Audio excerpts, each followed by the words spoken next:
Eu vi algumas matérias, eu sou acompanhante aí do Instagram dela, vi ela fazendo foto com o velho do Rio, que é o ator Osmar Prado, que interpreta o velho do Rio.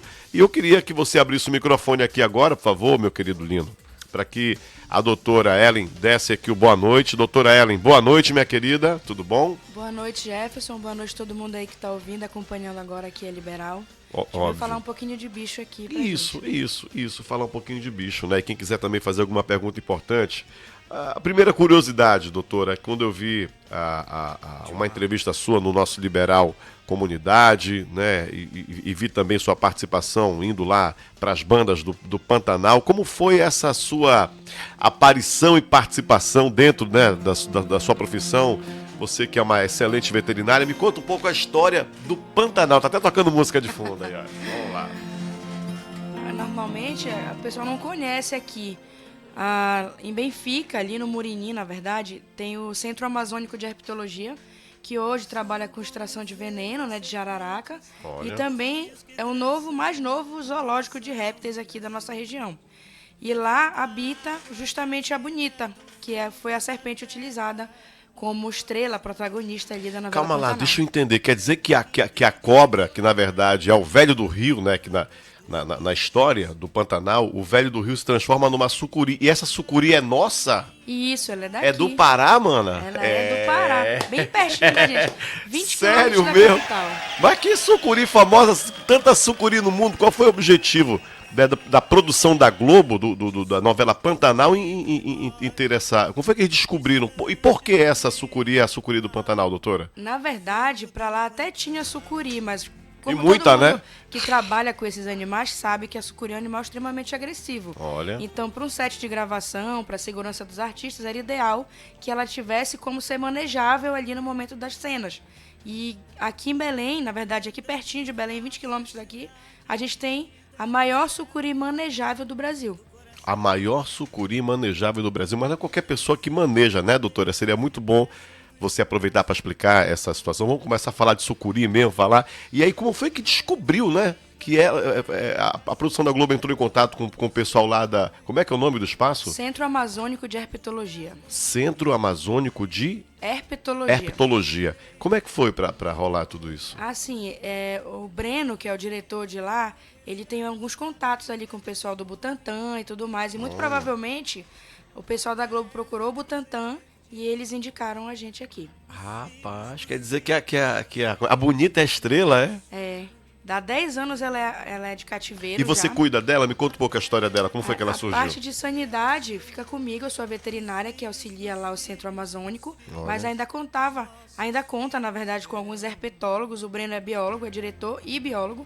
E a esposa dele, a Milena, também bióloga. Então, eles que fazem toda essa parte de manejo, alimentação, e a minha parte é mais clínica e sanidade. A sucuri ataca, a sucuri tem veneno. Conta um pouquinho a história da sucuri, porque as pessoas têm medo, né? Tem gente que, por exemplo, eu vi vários vídeos agora aqui, um na José Malcher, o cara puxando pelo rabo da sucuri, eu não sei, queria saber de onde elas surgem, né? Já vi outros também dando paulada, matando o animal no meio da rua. Explica um pouco, doutora, como é que é essa questão? Como é que a pessoa que não é veterinário, que não sabe lidar, como é que ele deve fazer quando ele avistar uma sucuri, seja num quintal, seja no meio de uma rua? Explica pra gente. De maneira bem grosseira, a gente sabe que as serpentes daqui são divididas em animais peçonhentos e não peçonhentos, e os não peçonhentos, como é o caso da sucuri, normalmente eles atacam, né, por constrição, que a gente chama. Então é aquela que se enrola e aperta a presa. Mas ela é lenta, né? Ela não tem aquela velocidade de uma serpente, né? Na verdade, acho que tem peçonha, são animais um pouco mais agressivos e mais ágeis, até pelo tamanho. A sucuri, ela alcança tamanhos muito maiores, então isso faz com que a mobilidade dela diminua. E assim, nesse momento que a gente vive agora, na verdade, a gente está vivendo um inverno eterno, né? Isso. Já era para ter acabado. Como é que vai surgir na José Malcher, por exemplo, doutora? Belém, como aqui em Belém é tipo uma península, a gente vive cercado de água, tem muito canal, quando isso transborda, elas começam a aparecer, que elas vivem nessas tubulações e tudo mais. E aí, quando transborda, elas começam a aparecer nas vias públicas mesmo. E é bom tu falar essa parte aí de bater, essa dada, que é o primeiro pensamento da população.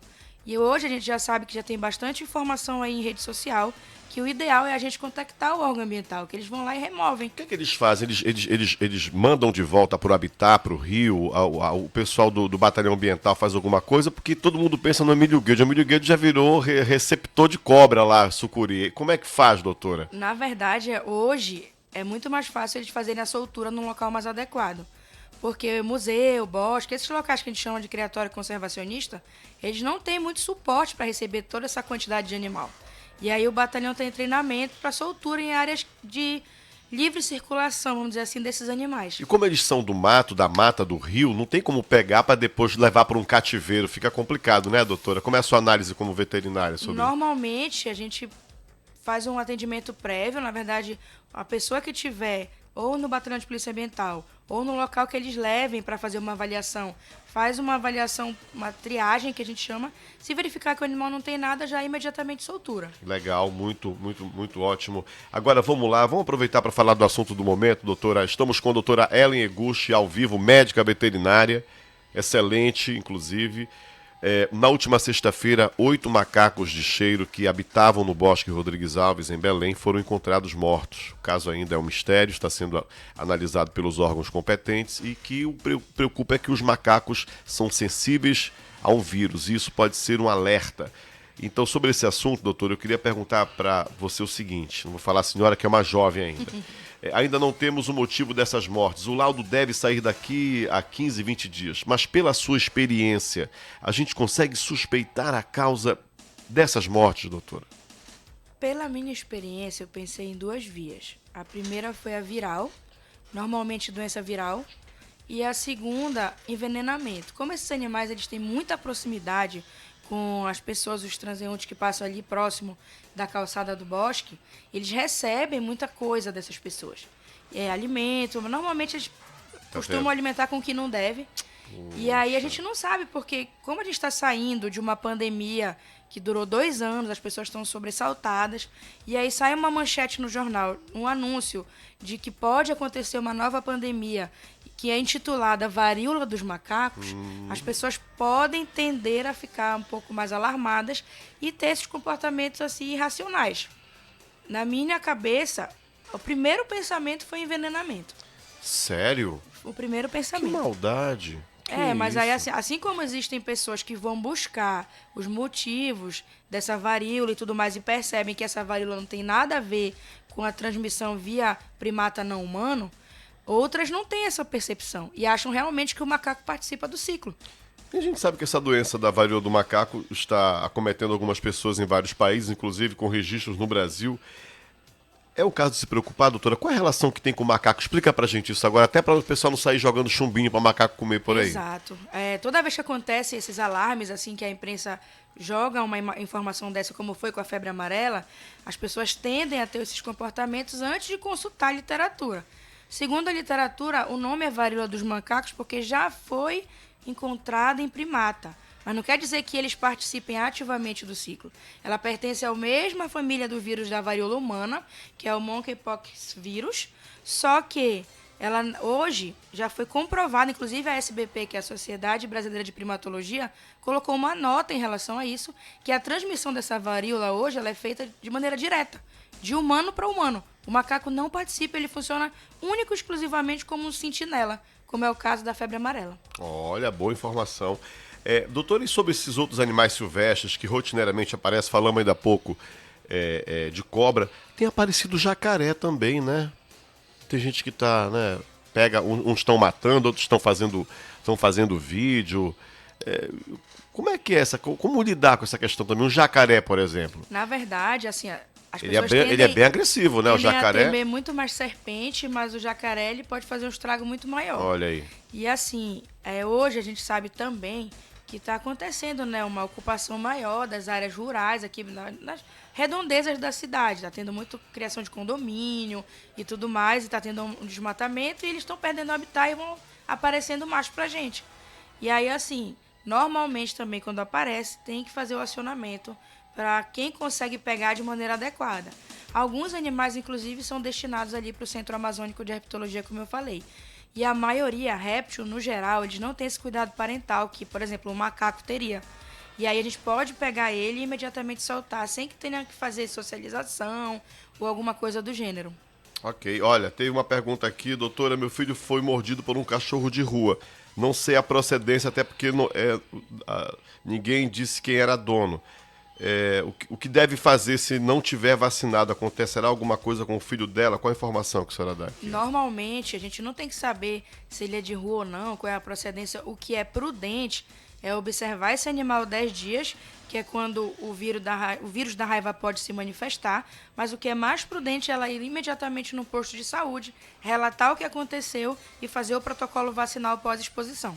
Quem mora no interior, por exemplo, doutor, eu soube de uma história de um amigo meu que quase morre, parece que ele foi mordido por morcego. Qual é que é essa relação do morcego também? Tem a questão da raiva também, tem essa doença? Exato. E a pessoa vem a óbito, chega a morrer, doutor? A raiva é uma doença letal e, assim, o morcego ele é o principal transmissor. A gente acha que é o cachorro, mas é o morcego. Ah, é o morcego, é? E Tá o nome vendo? é um morcego hematófago, chama Desmotos rotundos, e ele, inclusive, tem na cidade, aqui em Mas esses Belém. morceguinhos que ficam voando meio cegueta, eles podem pegar a gente pelo pescoço, morder? Me explica essa história, doutora. Eu quero saber, essa questão parece coisa de vampiro. Exato. É mesmo? Normalmente, os que ficam na cidade aqui são os frugívoros, comem fruta e a gente fica meio despreocupado.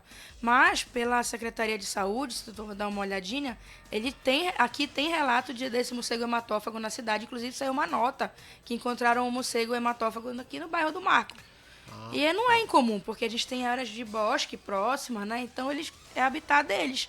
Só que, assim, o contato com esses morcegos que não é muito frequente, né? É mais fácil que ele pegue o animal do que a gente.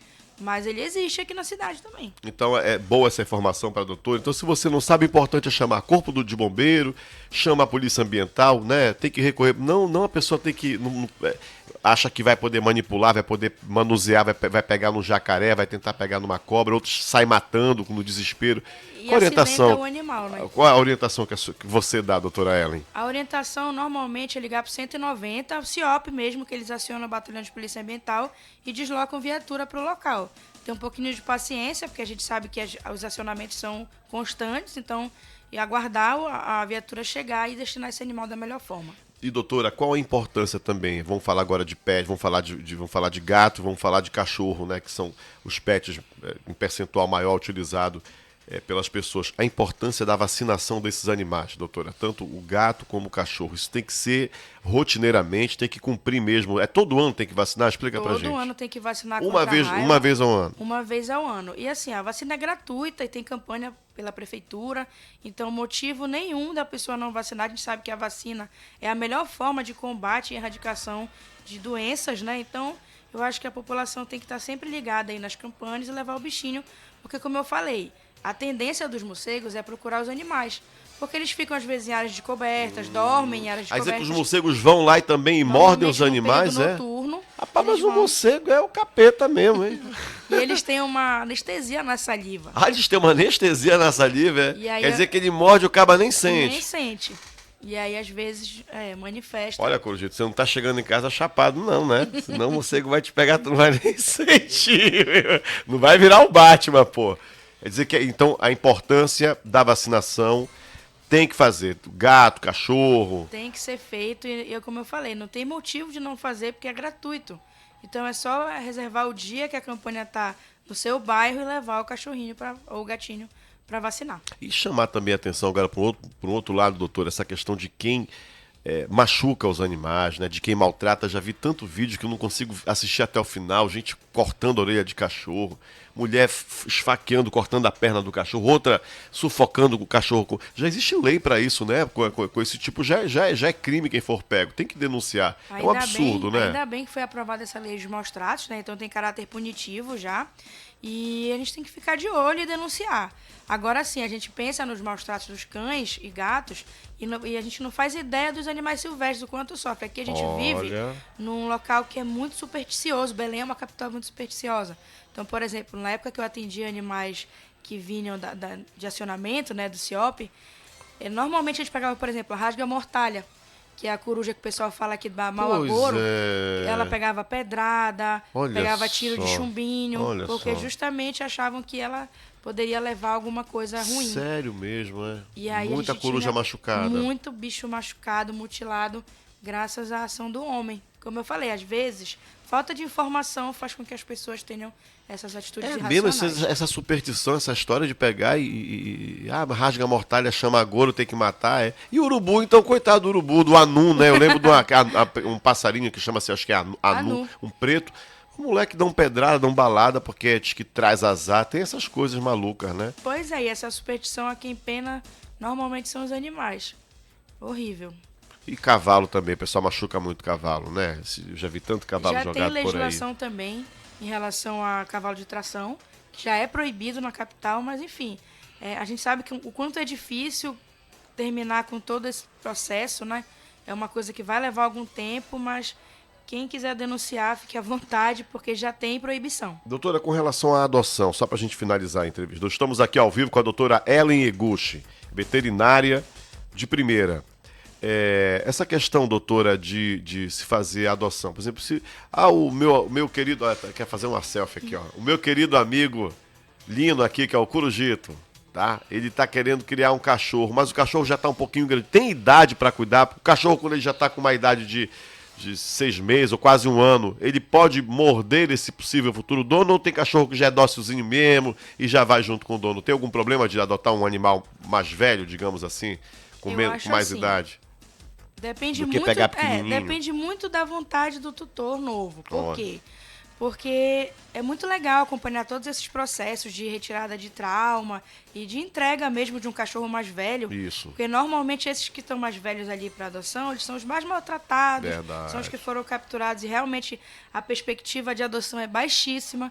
Então, se eu pudesse aconselhar uma pessoa que tem vontade de ver, de perceber o quanto o amor pode mudar um indivíduo, eu falaria para adotar um animal mais velho adulto. Olha. Agora, claro, que as pessoas preferem, né, os mais novinhos. Pegar o E filhotinho. assim, a vantagem do mais velho é que ele tem uma energia muito inferior.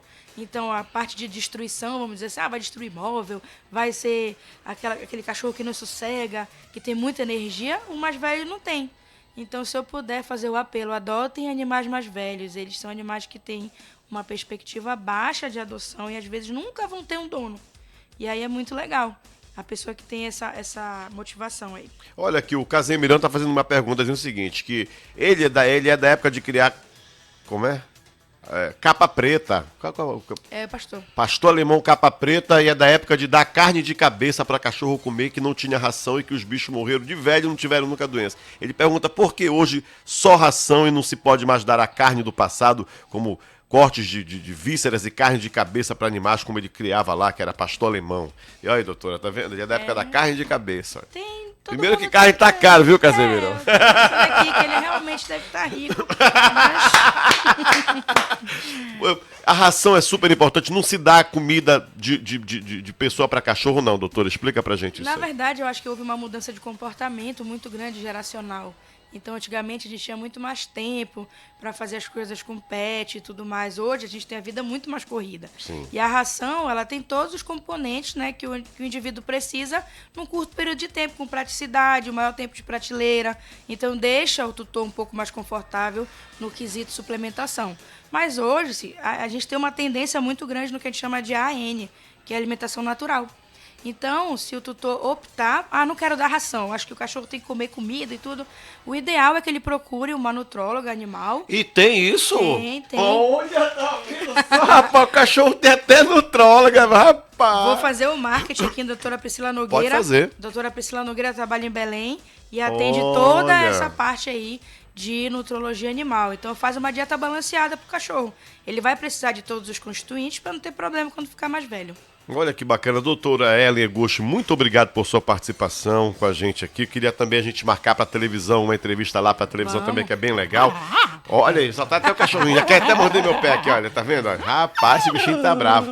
E alguma informação adicional que você queira dar, alguma pergunta que talvez eu não tenha feito, que seria importante você lembrar com relação a quem tem um pet, alguma informação, doutora? Na verdade, eu vou salientar de novo a parte dos macacos, que eu acho que está bem pertinente. Gente, antes de qualquer atitude irracional que você vá ter, pesquise, dê uma lida e verifique se realmente aquele indivíduo é um potencial transmissor de alguma doença. A gente sabe que os mitos se espalham com muita facilidade hoje em rede social, então a gente não pode deixar que a nossa fauna e padeça em relação a isso. A gente sabe que os macaquinhos do bosque são patrimônio tombado ali daquele lugar. Então a gente tem que cuidar daqueles animais e esperar esse laudo pacientemente e, se Deus quiser, não há de ser nada muito grave e a gente vai solucionar. Obrigado, doutora Ellen Eguchi, a doutora que apareceu ao lado do Velho do Rio de O Pantanal.